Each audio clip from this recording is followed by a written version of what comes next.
Artifacts are key to getting the most out of your heroes, either by boosting their skills or enabling specific roles. But with over 160 artifacts in the game, knowing what to level up can feel overwhelming, especially when building an artifact collection is incredibly expensive in terms of resources and stamina. So today we are going to fix that. Hi there and welcome to the channel. I'm Slate, and today we're doing a deep dive into the world of artifacts. By the end of this video, know exactly which artifacts are worth your resources and which are not. So the way we are going to do this today is we are going to create a tier list. Now, this is not going to be a typical tier list. It is going to be very specifically based on these categories. Instead of looking at whether an artifact is S or B or C or anything like that, it is far more useful for you to know which ones you need to actually build and how many of those artifacts you need to build. So if you look at the categories here, we have got the following. The top category is build 2+. These are your core artifacts. They are going to be used on a multitude of heroes, and you're probably going to use multiple of them within even one team. They are worth investing heavily into, and even some of them you will want to have 3, 4, 5, 6 of these artifacts eventually. Now, the build 1 category, they are very strong artifacts still. It's just that they are slightly more limited in terms of usefulness, or you typically only need to use one of them on a team at any given point. And so essentially that is why I suggest you build one of them. Now, those two tiers are what I would consider the core of the artifact collection. Once that is completed, which is going to take you a very long time because it does take a huge amount of resources to even get one artifact fully maxed out. Once you have that core collection solidified, you can either start to invest in more artifacts. For example, in that top category, go for the 3rd, 4th, 5th of an artifact.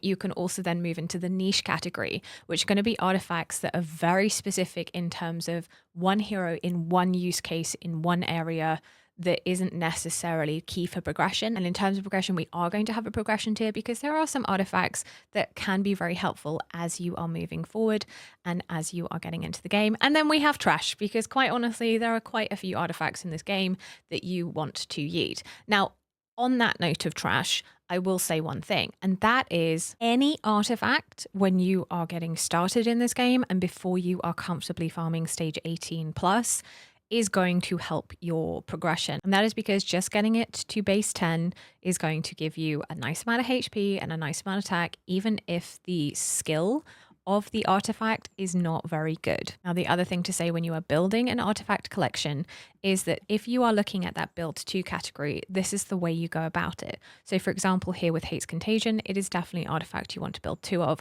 And what you're going to do is you're going to lock your first copy and then lock your second copy. And then any additional copies you get, you are going to put into that first copy until this is completely maxed out. And then you can go back and build that second copy. Because a lot of artifacts at base copy are enough for progression, it is more helpful long term to get a maxed out copy and 1 base copy than 2 that are sort of in the middle there. Now, the other thing about investment is that if we actually look at the forges here, when you are progressing through, the rates are pretty abysmal for the mythic artifacts until you reach the mythic forge, the Titan Forge, the Wisdom Forge, and the Exclusive Forge. Now, in terms of forges, you are going to move up with them as you progress through AMR. Typically speaking, again, you're not going to want to put in a huge amount of stamina into AMR until you are reliably farming stage 18, which will then sort of only give you these mythic forges. And then 19 and 20 plus, you get the Wisdom and Titan Forges, which drop out the epic artifacts and then increase your chance for mythic, and also let you have an option to get exclusive artifacts. Now, exclusive artifacts, I will get into more details a bit later on, but I will say this: it is not worth your stamina to farm for exclusive artifacts from the Titan and Wisdom Forge until you have your core collection completed. You are far better off pushing Void Rift hard, and then Nightmare will give you a lovely amount of these exclusive forges, which gives you a 20% chance. And this is really where you're going to start to build up your exclusive artifact collection. The other thing to say is that no artifact can replace good gear in terms of stats. So when you are looking at expending energy, expending your stamina into gear aids overall is still going to be far more important for your account than getting, a maxed out artifact. And I think this account is a lovely example of that. You can see, as far as the artifact collection goes, nothing is really very high. And yet, because we have put the stamina into farming, we are now reliably doing all the 21s in stages Gear Raid 1 to 3. We've managed to get to stage 7 in Gear Dungeon 1, and we've managed to get to stage 6 in Gear Dungeon 2.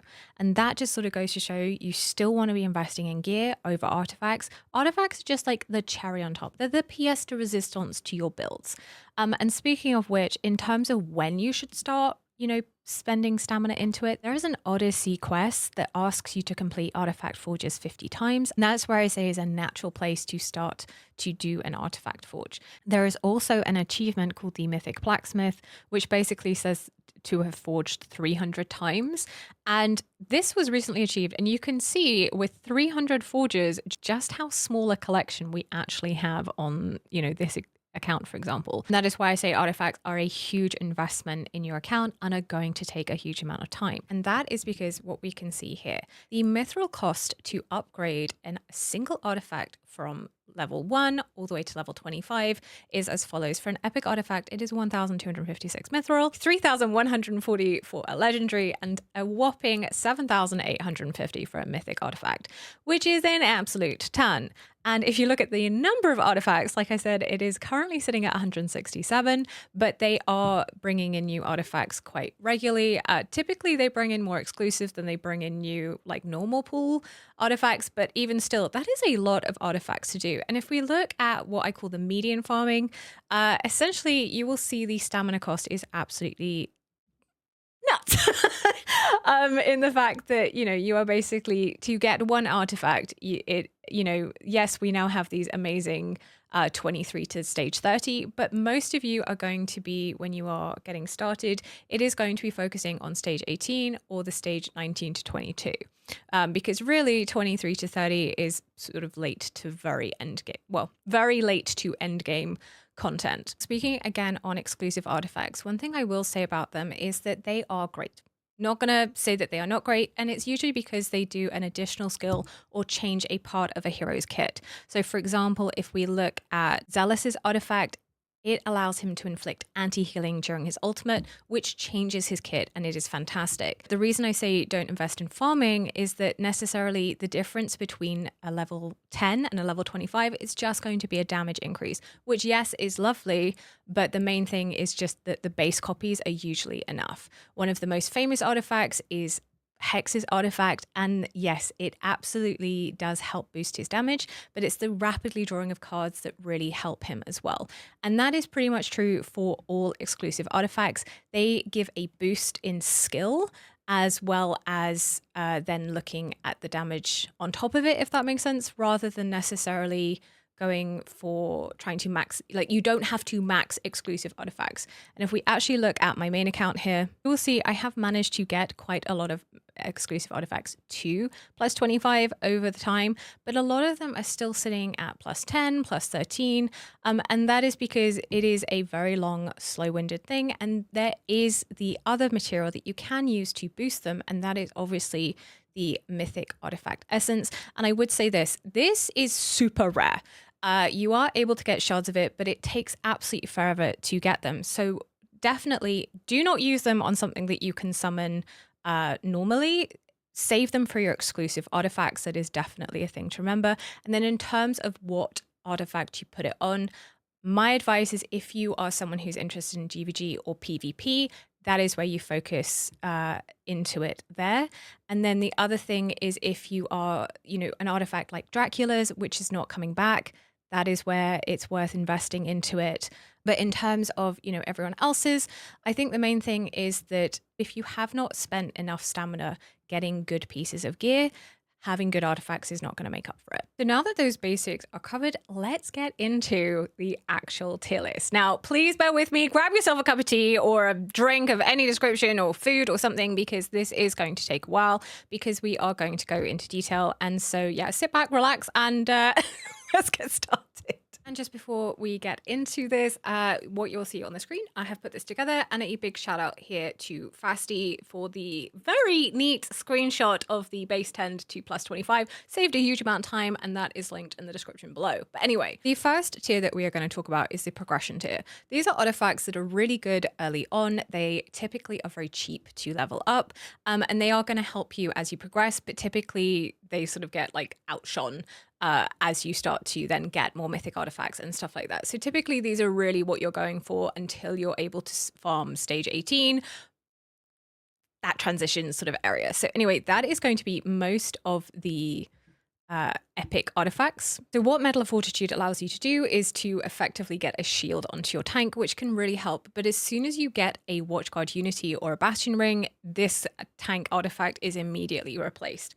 And that is because even when it is fully maxed out, it is only a shield every 10 seconds, which is not incredibly helpful. But again, it is something that you can use to start off. The next one is going to be the Adamant Will. Very similar thing for your healers in the fact that literally any artifact is better on your healer than an Adamant Will, but if you have absolutely nothing, it is going to help you out. And that is followed by Consuming Rage. The extra crit rate that it is able to bring is a little bit handy, but you have to understand that when you are very super early game, you're not going to be crit capping anyway. So this whole like extra crit hit lands, you kind of have to ignore it. So it's essentially you get 5%. And personally, I don't think it's worth fully leveling up in order to get 10%. The next one is the Crest of Thunder. And this is a flat AoE damage increase. This is actually a baby version of Eye of Sin and Hate's Contagion.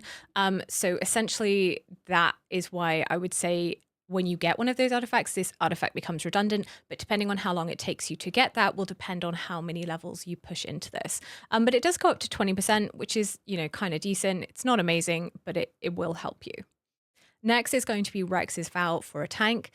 Again, very similarly, it reduces damage when protected by a shield. This is really good on an Olag, or if you are pairing a tank with someone like a Vortex who puts out the shields, as that little bit of extra damage reduction can really, really help. Speaking of tanks, the next one on the list is a North Will, which is that whenever a hero loses shield, it restores HP. Again, base copy is very helpful for progression.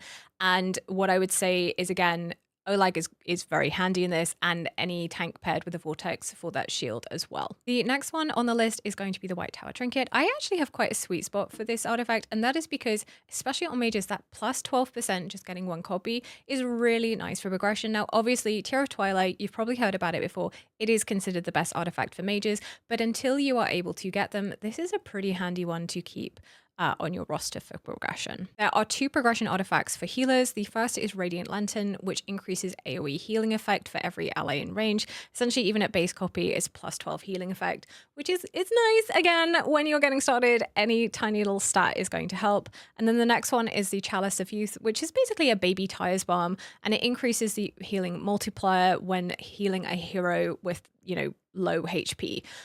So again, it is pretty handy dandy for boosting, but what I would say is that, again, at the scale that you're at with progression, it's not really, 18, 30%. It's not going to be a huge amount because, if you have like 10 healing effect, but yeah.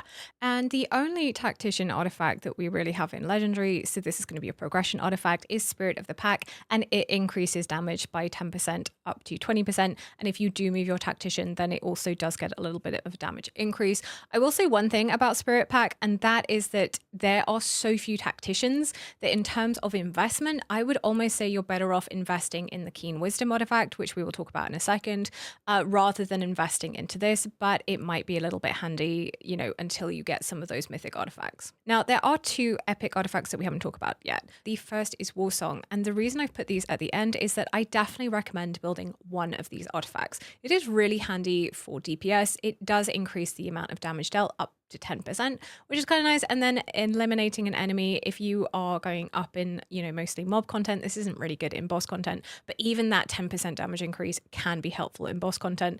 And so, yeah, I definitely think this is worth building one. And then the final one is going to be Keen Wisdom, which is honestly one of the best artifacts in the game for two reasons. One, the return on investment is incredibly high. Like I said, the amount of mithril it costs in order to level up a max epic artifact compared to a max mythic artifact is absolutely huge. And this flat plus 16% attack that you get when you fully level this up is really handy on two different types of heroes. Number one, it is going to be fantastic on your DPS, but it is also really good on your inspiration units. Now, there is an artifact that is more like designed for inspiration units later on, which is called a golden scarab. However, with the golden scarab, unless that is basically maxed out, you're still going to be want to run this 16%. And so this is actually going to be an artifact that is going to be in your collection for a long time. So yeah, so this is basically what is going to look like for progression. We have these artifacts here, and then definitely build one of Warsong and definitely build Keen Wisdom. And now we are going to actually talk about that very top category, that build 2. These are the artifacts that are going to be used across multiple heroes, are usually best in slot, are incredibly versatile, and ones that you are pretty much going to use anytime you put a team together. You will be using at least one of these, or not two, hence why it is said build 2. And we're going to do this by class. So for fighters, it is going to be Hate's Contagion, Wailing Skull, Shattered Hilt, Realm Tear, Lunacy Visor, and Key of the Forsaken. Starting off with Hate's Contagion, this is definitely an artifact you want to build multiple of. I would definitely start with 2. You probably want to build 3, and that is because since its introduction quite recently, it is now the best in slot for AoE fighters. Now, when I say that, and just as a sort of caveat for moving forward, when I say best in slot, it is not talking about necessarily whether it's better than an exclusive artifact. That is very much hero dependent, but it is a fantastic artifact on your AoE fighters. And that is because essentially it allows you to stack up damage when you are able to hit multiple enemies. And it basically goes up to a whopping 30% extra damage, which is absolutely chef's kiss fantastic. The Shattered Hilt artifact, I definitely recommend building 2 of, and this is going to be for your single target fighters. There is something about it where some heroes, for example, an Ardia and an Arrogance, even though they do AoE, something happens with the code that Shattered Hilt seems to work on them. Do not ask me how it happens. I don't fully understand it. It may also get patched, so that is just a little caveat. But essentially, this is absolutely fantastic on your single target fighters because it, again, increases the damage that they are able to deal, again, up to 30%. So yeah, so absolutely fantastic, especially in boss content. And then moving on to the Wailing Skull, this is a bit of an odd artifact. It is something that you sort of put on your single target fighters because it is able to spawn effectively this Shadow Guard, which will hit and do damage, which is kind of interesting for a couple of reasons. One, Ezrath can eat them, so like that helps him, but it also does allow you to just have that extra damage. The main thing about Wailing Skull is on your single target damage dealers, you actually now typically tend to use Shattered Hilt. But this artifact is still really important, mainly for one reason, and that is BP. For whatever reason, Wailing Skull is coded like an exclusive artifact, and any maxed out artifact is going to give a certain percentage of BP, but if you have an exclusive artifact, if it is 19 plus, it is going to do more BP. So for example, a Tear of Twilight is fantastic, 25, it'll do certain BP, but a level 19 Bubba artifact is going to have more BP. But for whatever reason, Wailing Skull codes the same. So a maxed out Wailing Skull is the same BP as a maxed out exclusive artifact. And that is why it is absolutely fantastic on your fighters, because it is a lot cheaper and a lot easier to get a maxed out Wailing Skull than it is to get a maxed out exclusive. And so yeah, that is just the thing to say that is a little bit weird and a little bit funky and a little bit why Wailing Skull is special. The next artifact that is in the build 2+ is the Realm Tear. This is an artifact that is fantastic on one very specific type of fighter, and that is your long range fighter, because it essentially increases damage dealt to enemies when they are X tiles away. This is really sort of what I call niche, but fantastic, especially on heroes like Valkyra, Eris, Ardia, Xena. They do so well on a Realm Tear as long as they are hitting something that is further away. If the mobs are coming super close to them, then you do lose that damage increase and you may want to go for the general Hate's Contagion. But for example, in Gear Dungeon 1, this is probably your best in slot when you are trying to hit someone on that very top lane to hit those mobs when they spawn out. And then next we have the Lunacy Visor, which is a very special artifact in the fact that it allows your fighters to become hybrid tanks. It increases the block by 1 and it restores HP to the wearer, which is really handy when you are trying to basically, like I said, create a hybrid tank. It's really good on heroes that are already tanky, for example, Abomination or even Wrath, but it's also really good when you are doing something a little bit funky, for example, in Gear Dungeon 2, and you are using two fighters, using Borat, for example, for the knockback, and then you have a fighter behind them. Putting them both in Lunacy Visor will let you have the block that you need, and also that restoring HP is very handy too. Speaking of HP, the other item that we have is the Key of the Forsaken, which essentially just increases max HP for the hero that is wearing it. It does need about 30 seconds in order to fully max out, and that's why it's really suited for boss content, and especially when you are using a fighter as a tank. Heroes in Abyss or in APOC, this is the key, this is the artifact you want to put on them if you are trying to make sure that they have the highest HP on the field to get targeted by whatever boss skill it is. And then the other thing is that it is quite a handy artifact to have in GVG if you are placing heroes behind your tank, because again, helping them stay alive is kind of handy. But the meta shifts so much in GVG that some seasons this is a really key artifact, no pun intended, and other seasons something else is there. And I think that's just one thing I would like to say about the meta in general, is that artifacts will shift and change over time. New hero releases, things happen. So yeah, just keep that in mind. Okay, so those are the fighter artifacts. Now moving on to the tank artifacts, there is literally only one that I recommend building multiple of, and that is the incredible Bastion Ring. Bastion Ring is the best artifact for your tank if they are tanking, and that is because it increases the block by 1 and it increases the damage reduction that they are able to do, and it's really handy. And the reason it says build 6 up top is for codex. So there is a Conqueror codex which you need to have 6 defenders on the field, and block mobs. So I definitely recommend aiming eventually for 6, but this is definitely one of those artifacts you do not need to max 6 of them of. I would recommend definitely maxing, 1 or 2, because typically when you are in a team, you have 1 or 2 defenders on the field. It's very rare that you typically have more than that. So essentially get 2 maxed up, have at least 4 base copies extra so that you can do that Conqueror Codex. And then, when you are endgame and you are having fun with Mithril, then absolutely build 6, 7, 8, 9, whatever you want. But yeah, this is definitely the artifact that you want to be prioritizing your tanks into. In terms of the marksman artifacts, we have 2 here. It is going to be Hand of Doom and Spirit Siphon. Hand of Doom, again, is a relatively new artifact, and it is absolutely fantastic. And that is because it is able to increase your damage by 15 to 25%, but it increases the hero's penetration by 10% if you are killing 3 mobs. So essentially what you want to do is make sure that this is against mobs. Either it doesn't have to be AoE, as long as things are dying, this Hand of Doom is going to be fantastic. So I would recommend investing in 2 of these artifacts. Now, on the similar line, if you are moving into boss content, that is where Spirit Siphon comes in. There is another artifact later on called Blightcrawler's Claw.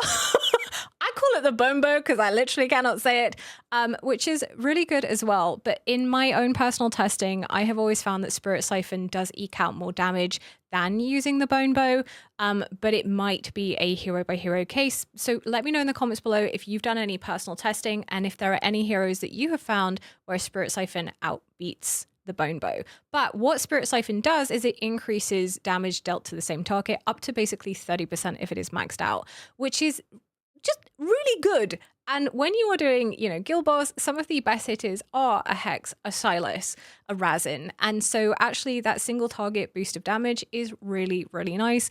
And yeah, definitely, absolutely top tier artifact. Build 2 of them for sure. Now, there is only one mage artifact that I would recommend building multiple of, and that is going to be Tear of Twilight. Base is 20% all the way up to 30%, which is pretty much the best in slot for most mages. If you are planning to do DPS, there are some exclusive artifacts that, again, let them do something niche or let them do a bit of damage, but even still, a lot of the times you're going to want to do Tear of Twilight. So again, you will see that this is build 5 or 6 because we now do have that end game content where you are bringing in multiple of these heroes on the field, and so you need multiple Tear of Twilights. But if you're progressing, it is that same thing. You are going to build 2 at a time. So you're going to have 2, build 1 copy all the way up, And then when that's done, you're going to lock your next copy. So you then have 2 and 3. And so then you're going to build the second artifact all the way up. And that is essentially how you slowly build up these, like, build, 3, 4, 5, 6 artifacts without sort of like getting completely overwhelmed by it. So yeah, Tier of Twilight, absolutely top tier, absolutely worth getting as many of you can as possible. But back to the tier list. The next 2 artifacts that we're going to talk about are going to be for healers, and that is going to be Golden Scarab and Tyre's Balm. And again, these are artifacts that I recommend you build 2 of. First up, Golden Scarab. This is really what you want to put on any healer that you want to get their ult back fast enough. And that is because at a base copy, it is 25% rage regen, and then at max copy it is a 50% rage regen. But what you will notice is that the attack that it provides is very low compared to what we said earlier about the Keen Wisdom, which is that plus 16%. So what I would say is that typically, for example, a Dolores, you are going to want to keep her in the Keen Wisdom until you are able to get a max copy of this, because losing the attack for the rage regen isn't necessarily super helpful. But, that is just something to keep in mind. And then I will say that this is, again, a really good artifact to put on a healer, even if you completely ignore the attack just for the rage regen. For example, if you're cycling Sadie or Aelin or Fazzy, any healer that you are trying to get their ults off multiple times or within a specific time period, this 50% increase in rage regen can be incredibly helpful. And then next we have Tyre's Balm. This artifact is interesting. It is in the build 2 category, but I wouldn't necessarily say that this is one that you have to push when you are getting started to build 2. And that is because it is really much more of a late game, end game type of artifact. It is used mainly in Matrix end game boss content like Abyss, and GVG. And that is because what it does is increase the healing multiplier when you are healing a hero with, low HP. This is that upgraded version of the Chalice of Youth that we talked about. Yeah, it's a fantastic artifact, but it is definitely more suited to late to end game content rather than what you are going to be coming up against when you are progressing through. Those are the main artifacts that I recommend building 2 of. Now, we are going to move on to the build 1 category. And just before we move on to that, just to say something about the build 1 category. These are very strong artifacts, but they are typically limited in terms of how useful they are, or you only really need one of them on the team because of whatever effect that it is able to do. And one last thing to say is that if you are able to build one of everything and you have got to the point where you are, you have that fully fleshed artifact collection, the build 1, you can absolutely move to build 2, and build 2, like I said, with some of them, you've got build 3, 4, 5, 6. So this is really sort of based on where you want to get started. Obviously, if you are end game, build whatever you want. So yeah, anyway, on to build 1. So starting off with the fighter artifacts, once again, it is going to be the Watchguard's Ambition, Scarlet Hunt, Eye of Sin, and Frigid Flame. Starting off with the legendary artifact, which is the Watchguard's Ambition. This is a really interesting artifact in the fact that it gives you a chance to do another basic attack. And so this is best suited for 2 types of hero. One is a hero that has a multi-hit on their basic, so you're just getting extra hits. And then the other is someone who puts out a debuff on their first hit. A really good example of that is Araka putting out poisons on her hits. And yeah, it essentially gives you a chance to put them out more. It's definitely what I would consider more of a utility artifact, as it doesn't provide any extra damage in itself, but it does ramp up damage over time, if that makes sense, if these procs happen. It also works really well on Nightmare heroes because they already have a chance to hit more if you pair them with a Torador. So yeah, it can be quite a lot of fun. And then moving on to Scarlet Hunt, this is a boss artifact, and really it is going to be used on a bleed unit or paired with a bleed unit, because essentially if the bleed debuff is up, then damage is dealt an extra 30%. So the units that this works really well on are like a Twyla or a Salazar, or if they are out there, then you could put someone like a Deimos who does lots of multi-hits with a Salazar to do extra damage. Does that make sense? It works well. But yeah, definitely has to be within those conditions. Then moving on to Eye of Sin, the reason I say build only one of these is because of Hate's Contagion just being so much better. It's just not worth investing in this artifact any more than one because Hate's is so much better, but it does increase AoE damage and does a little boost when you are able to kill an enemy. So yeah, it's nice, but it's, yeah, only need one of them. And then moving on to Frigid Flame. So this is an interesting artifact in the fact that it stacks a really nice amount of damage. Fully maxed out, you are looking at a 33% increase. However, if your unit takes damage, then it removes a stack and so it goes down. And so really this depends on where you are using it. A lovely example is behind the wall in Gear Raid 1. So if your unit is not getting hit, this can be a really lovely amount of extra damage. But if they are going to be hit, then this artifact is just not worth it. Now moving on to the Defender artifacts, we have the Watchguard's Unity, Astral Obelisk, then we have Cadaver Dagger, we have Tuning Crystal, and we have Regal Crest. Starting off with the Watchguard's Unity, this is a very simple artifact. It just increases your max HP. Max HP, once fully stacked out, plus 20%, is a lovely amount of max HP, and it is a very nice artifact to put on stuff. Now, why would you choose to use this over Bastion Ring, which we've talked about before being basically the best tank artifact? And that is because for two reasons. One, if you are putting it on someone who is in boss damage, they may not necessarily, because you have to block in order to trigger the damage mitigation of Bastion Ring, then actually having that extra HP can sort of actually be better. But the other thing to say is, so for example, a Draylen who is able to heal, getting the extra max HP can be really nice on her. But also I would say you're much more likely to be able to get one of these as you're progressing. And so, yeah, it is absolutely just a fantastic artifact that then has uses from early game all the way to end game. Moving on to Astral Obelisk, talking again about healers, this is definitely more of a niche artifact, but it is well worth building one, and that is mainly because it allows you to do an increase of rage regen. This is essentially very similar to what we have in the Golden Scarab. It has that small attack increase, but the main thing is that it has a rage regen, and it has to do with healing. So we have a couple now defenders that heal, Constance and Draylen and Muriel, who's, epic. Don't really ever use her, but she's there. And so I would definitely say that this is an artifact that really benefits them, or one that you are wanting to get the ults to constantly sort of like cycle and go and go and go. So that can be very nice. So the next two artifacts are DPS artifacts defenders. One thing I will say is that if you are trying to build a DPS tank, that is an incredibly difficult build, because essentially the tank wants to survive, not build damage, and most tanks in this game do not have HP scaling damage. They still have attack-based scaling damage. So if you want to try and get your tank to do DPS, it just isn't worth it in sort of making it then lose out on being a tank, if that makes sense. Now, there are a few units in the game that scale off defense and that scale off HP. A really lovely example is Malvira as a tank. And so this artifact, the Cadaver Dagger, increases max HP and increases damage.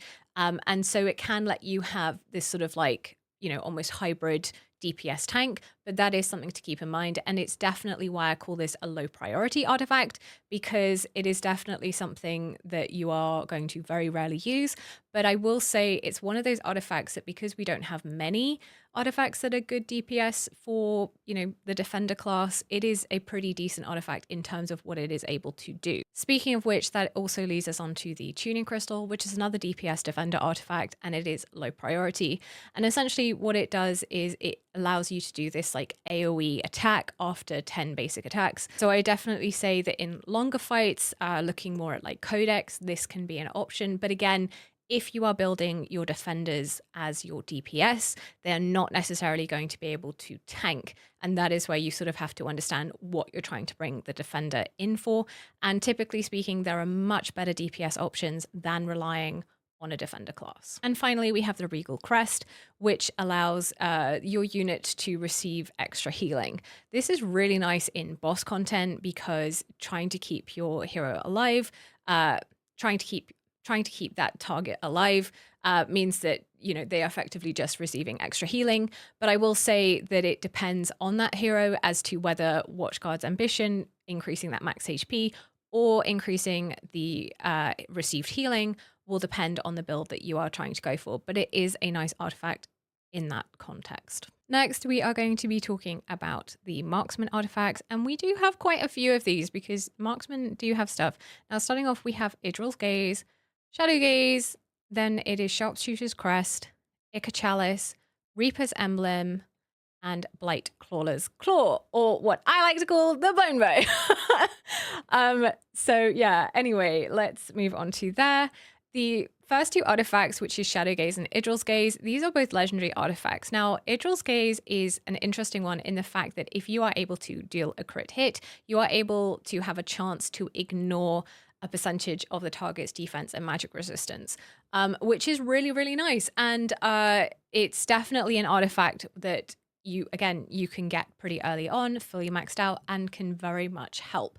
I will say this, if you are pairing your heroes with Dao Chen, who already puts out the penetration, this is sort of similar. It's not the exact same thing, but it is similar. And so actually, as far as I'm aware, it doesn't stack, but I could be wrong. And that's why it is slightly fallen out the meta. And speaking of falling out the meta, Shadow Gaze is one of those really interesting artifacts that had a very popular rising like about a year ago because of the amount of attack boost that it can give to your marksman. But it has to be on incredibly fast units. So for example, as it reads here, you basically can stack it up to 2 times. You need to be hitting twice within 5 seconds to really get the most of this artifact. And there are very few units in the game that sort of reliably hit that quickly. Sargak, Lucius are 2 lovely examples where this artifact does really shine on them. But yeah, it's definitely one of those lovely artifacts to use on a high-speed unit, and definitely has its use place. And again, legendary artifact, fantastic for progression. Next up, we have the Sharpshooter Crest, which is your AoE long range. Essentially, you get a damage increase based on having no adjacent enemies. And it is a lovely 30% when fully skilled out, but even that 20% at base is really nice. Now, I would definitely say you only really need one of these. And again, comparing it to Hand of Doom, which is where you get the penetration as well, for killing mobs. This is, again, a similar artifact, and it can be one that you run alongside. A really lovely example of where to use this artifact is on whoever you're using in Gear Aid 3 on that left-hand lane that is going to be, far away. And yeah, it's a pretty straightforward, simple AoE artifact. Again, similar in the fact that this is similar to the Doom, and it's also similar to what we just talked about with AoE damage. This is the Reaper's Emblem, and essentially it increases damage, but after killing a target, it increases damage again, lasting up to 10 seconds, where essentially it means that you can get a 30% damage increase every 10 seconds if you are killing within. So you have to be going against a huge amount of mobs. Mainly, this is going to be used in the Codex Pelagios Furious Torrent, I think it's called.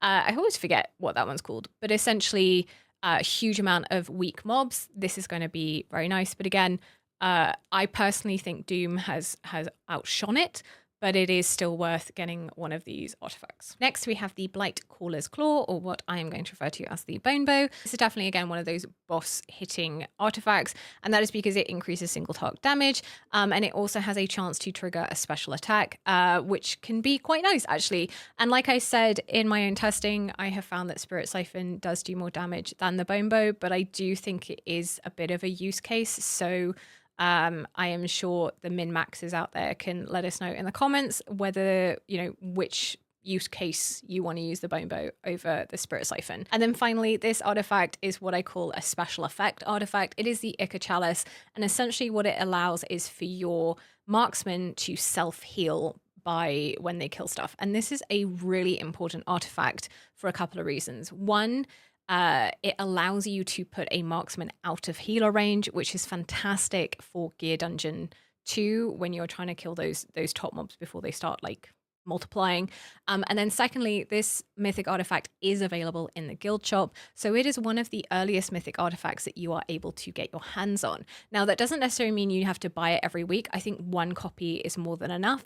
But like I said, the pure stats that a mythic artifact can give you, especially when you're progressing, is why this can be really nice to just grab one copy of very early, because it just the base stats can then help you get to the stage 18 in AMR and further on and stuff like that. And then for mages, we have 4 artifacts. We have the Spellcaster's Echo, the Nightmare Samsara, the Unfortunate Skull, and the Tidal Ring. Now, with the Spellcaster's Echo and the Nightmare Samsara, they are very similar artifacts in the fact that they help you regenerate rage very, very quickly. Now, one of the big questions is, well, who do you use Spellcaster's Echo on and who do you use Samsara on? And the easiest way I can describe it is based on the rage cap. So if you have a low rage cap, then Spellcaster's Echo is going to absolutely pop off. That is why it is fantastic on a greed. And if you have a high rage cap, then Nightmare Samsara is going to be the one that you go for. And that is why it's best in slot on Amari. Now, interestingly enough, you don't typically tend to use these artifacts on a mage that you are wanting to do a huge amount of DPS with. This is actually for those really interesting units that are the CCers. Like I mentioned Greed, like I mentioned Mari, the amount of debuffs that they put out or put out on their ultimate is what allows these artifacts to really help them do their crowd control, do their debuffing, and help support your team. Speaking of debuffs, we have the Tidal Ring next. This is one of those artifacts that is interesting in the fact that it has the ability to slow down the target by 50% for 2 seconds. If you are able to fully max it out, the chance goes to 50% rather than 25%, which is kind of nice. The only problem is it's once every 4 seconds, so it is not exactly a reliable CC, and we don't actually have any artifacts in the game that like give you additional skills outside the exclusive artifacts, but it can be quite nice. And I think the other thing is just the fact that a base increase of 15% damage is pretty decent, and so if you are, trying to build up an artifact collection, building one of these can be quite helpful. And then finally, we have the Unfortunate Skull, which is a interesting one in the fact that it increases your AoE damage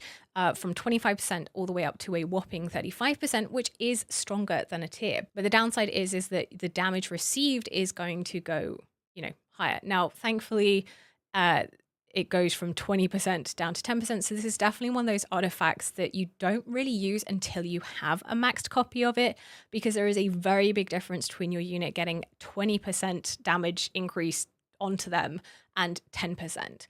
But it has definitely got some very interesting use cases. And I would say that really you want to put it on a sort of protected mage, one that isn't going to be getting too much damage on it, because that increased damage to them can, make it hard for them to survive and get knocked out. And we are almost there. We are going to now continue on with the healers, and it is going to be the Norse Glory, then the Tumultuous Horn, the Elysian Epitaph, the Euphoric Orb. Oh, no, that's it.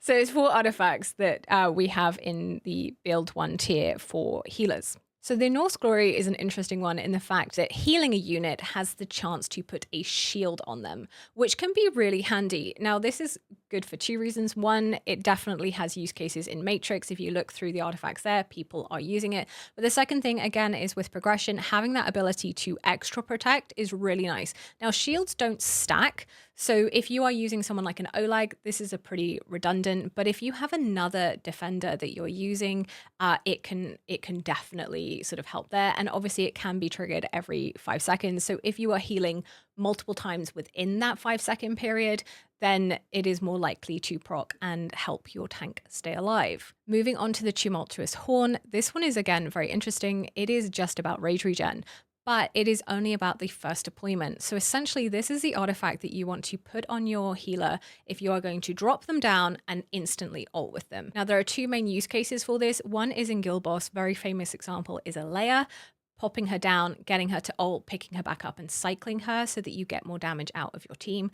But the other thing is that if you are, progressing, for example, in Gear Rage 2, then making sure that, your Sadie or your Vortex or your someone is doing their ultimate as soon as you put them down can also help. And that can be the difference between you being able to clear the stage or not clear the stage, is whether or not you can get that ult immediately. So very handy artifact if you are in that predicament. And then next we have the Elysian Epitaph, which increases single target healing. You have 4 allies within your range. That gives you the max stacks. And this is similar to the Radiant Lantern, which did AoE healing effect. This is going to be single target. And so really it is going to be used on your single target healers in order to boost what they are able to do. Again, a really lovely example of this is going to be a vortex, because he has that huge range, which means you are more likely to have 4 allies within his range. And then secondly, will help him heal more. Another one this can be nice on is like a Furcy, because he is also single target with that wide range.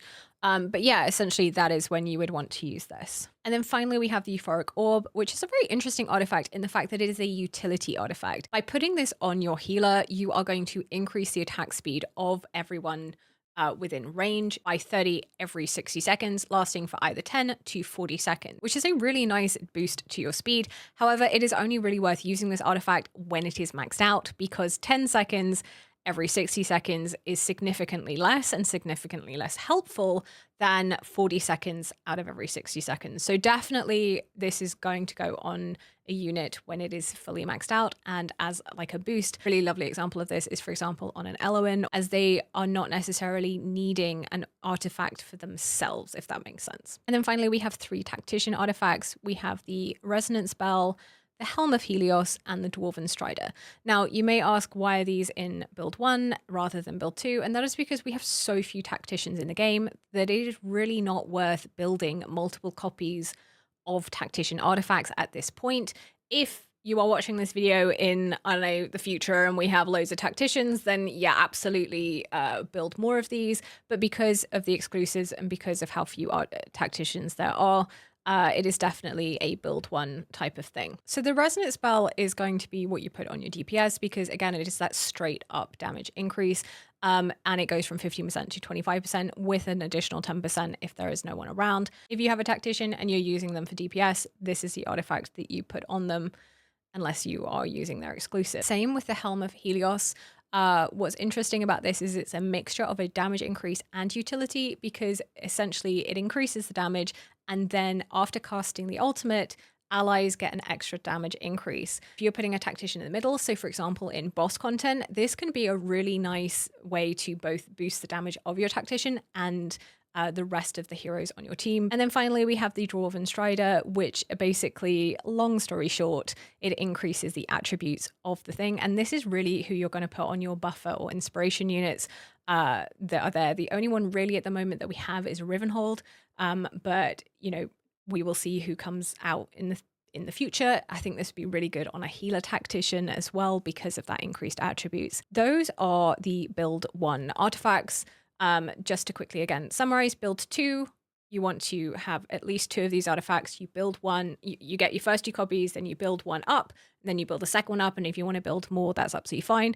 The build 1 category, you build 1, and then once that's done, if you want to start working on a second one, you are more than welcome to. But you don't necessarily need to have 2 available to you at any time.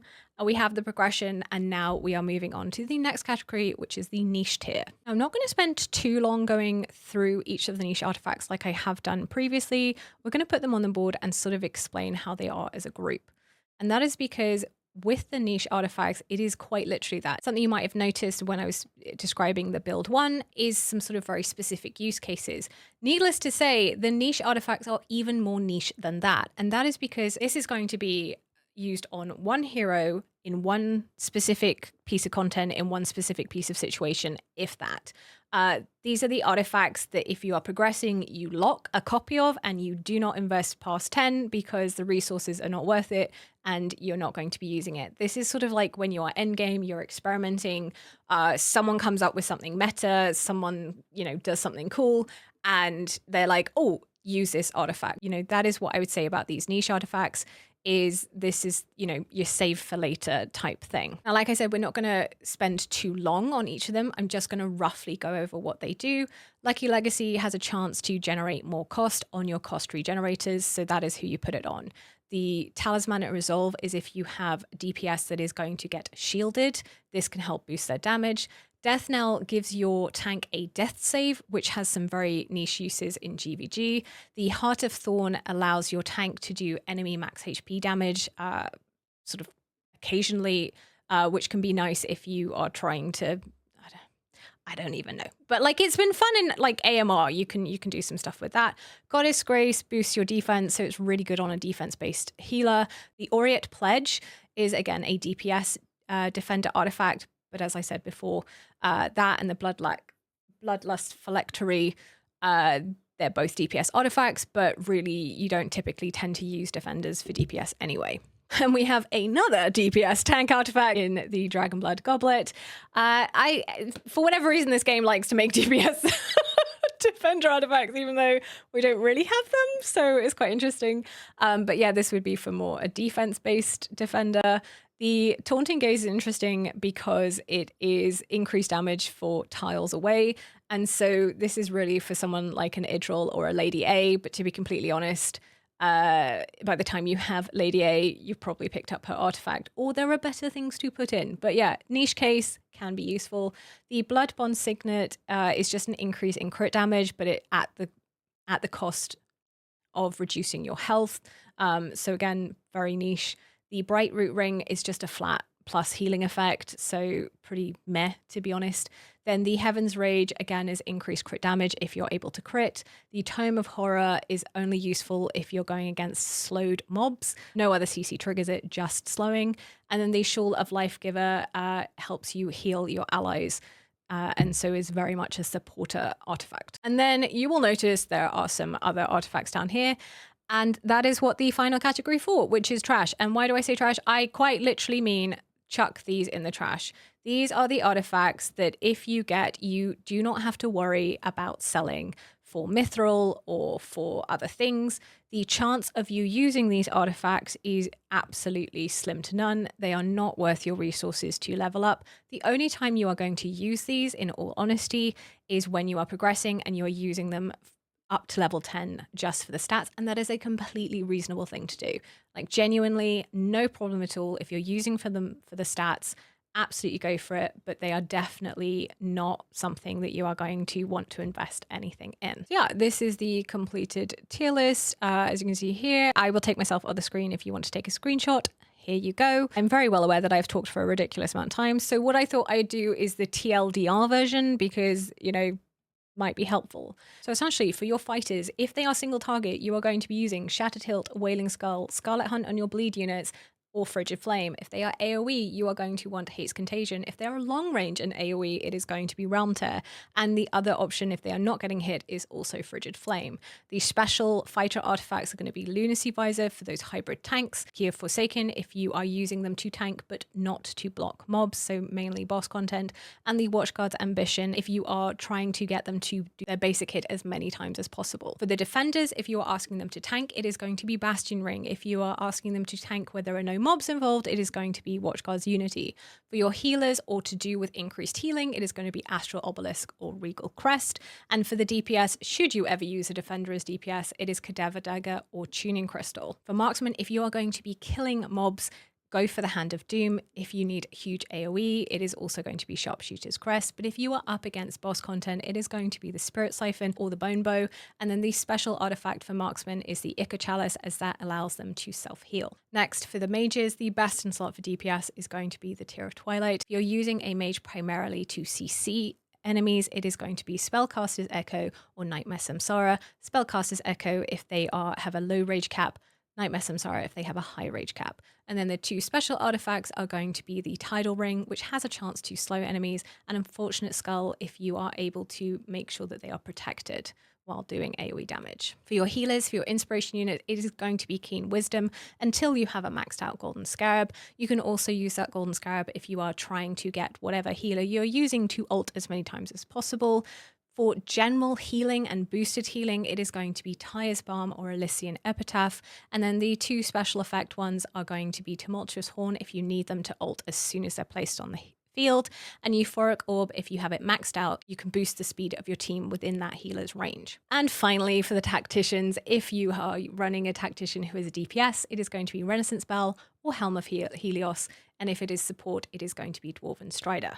And so in summary, we have gone over the tier list, what to build, when to build, how to build, all the rest of it. We've looked at exclusives, we've looked at investment costs, we've done a little TLDR version. And if you are still here at the end of the video, a huge thank you so much for sticking with me. I hope it has been informative and helpful. And I'm well aware it's a huge amount of information. So do bookmark it, come back to it, have a look at the artifacts when you need to. And yeah, I will say the cool thing about having these extra stages is it is going to make it a lot lot easier to finish those artifact collections as you can move up through. Do let me know in the comments below if there are any other areas of the game you would like me to do one of these deep dives into, and I will see what I can do. But yeah, that is everything from me today, and good luck building your artifact collection. Do like and subscribe if you haven't already. I look forward to seeing you in the next video and the next live stream. So until then, take care and bye for now.